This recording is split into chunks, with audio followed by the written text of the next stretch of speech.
Megan Mitchell is a TV personality for WLWT in Cincinnati, Ohio.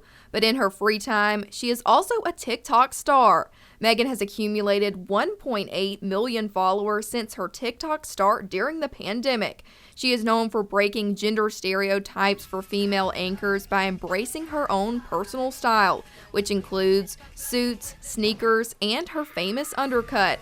After some encouragement from her sibling, Megan started posting and began to gain an audience. So I start posting. My first TikTok was me, and you saw like my shoes, you saw like my little collar, and I had a little chain, which is kind of like a queer symbol. And then you see like the back of my head, which is shaved.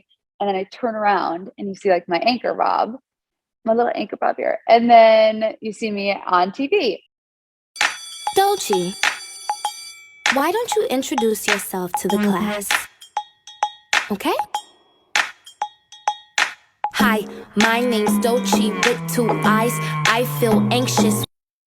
And with within like 24 hours, I will never forget the feeling of like that going viral. I was like, oh my God, this is crazy. Like all day just checking my phone, whatever. And then from then on, I just kind of continued with queer content because I realized like so many people were, I think, just like looking for representation of something that was different, something that, felt accessible. Like not everyone dresses girly all the time.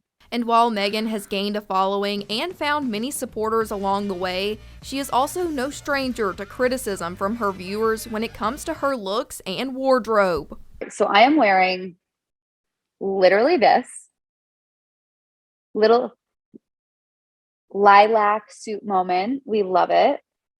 And then there's this guy who messages me this: "You are great on TV, hot like a porn star."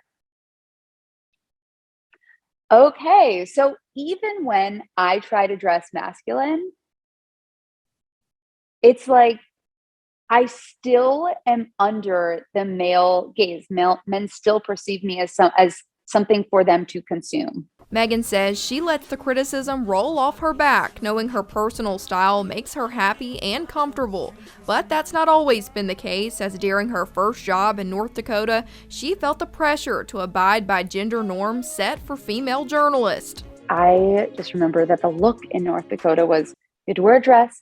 You could have a blazer on, but it had to be like a feminine looking blazer, not necessarily like an androgynous looking blazer. And so I just kind of abided by the gender norms there because I was like, this is my first job. I don't want to get fired. I want to make sure I have a good reel for, getting me to the next market. And so I come to Cincinnati, I get a new job. And I think it was really when I was like, I feel so comfortable here. I'm so myself. Everyone in Cincinnati accepts me that I know to my face. And it made me feel so comfortable. Like I'm so involved in the queer community here that I was like, you know what? I'm just going to start buying suits that I can wear to events out or whatever. And then one day I was like, you know what? Like, I'm going to wear this on air because I think I look cool. I don't care what anyone thinks, whatever. And I started doing it. And, I had my little sneakers on and like, I want to look cool. Like, I don't want to wear high heels. On TikTok, she also tells her story and her struggles of being gay and wanting to be accepted by others. But as she's seen recently, embracing who she is has helped her make a name for herself in the world of journalism. I talk about how my parents were like, Megan, their biggest thing they said to me was, don't come out, don't dress gay, or else you'll ruin your career. And I'm so career oriented that I abided by that. And the ironic thing about all of this is that my career blew up the second I started coming out and dressing in the way that I felt most comfortable. Whether you feel comfortable in an outfit a little more feminine like this, or something more masculine like this, Megan wants to use her platform to help encourage others to embrace who they truly are.